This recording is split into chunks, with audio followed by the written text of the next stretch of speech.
Dekabr ayının 25'inde Bakıdan Grozny'ye uçan sərnişin təyyarəmizin Grozny səmasında vurulması nəticəsində həmyerlilərimizin həlak olması bizə çox ağır təsir göstərir. Bu sərnişin təyyarəsinin vurulması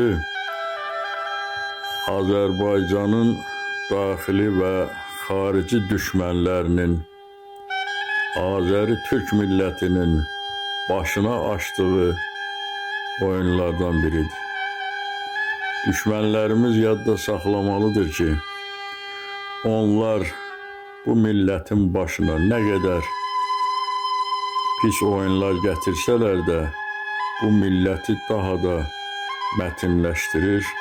Siz bu millətin heç vaxtı qürurunu sındıra bilməyəcəksiniz.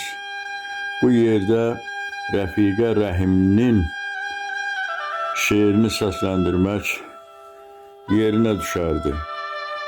Tabe eləyirsən mərdi namərdə, salırsan haqlını sağalmaz dərdə.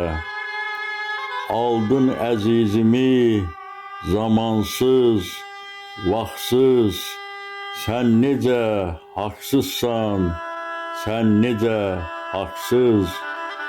Aldın əzizimi, doğmalarımı, indi mən nə deyim sənə bu yerdə? Zülümsən, zillətsən, bəlasan dünya. Ay səni xaraba, qalasan dünya. Hazırlaş canımı, alasan dünya.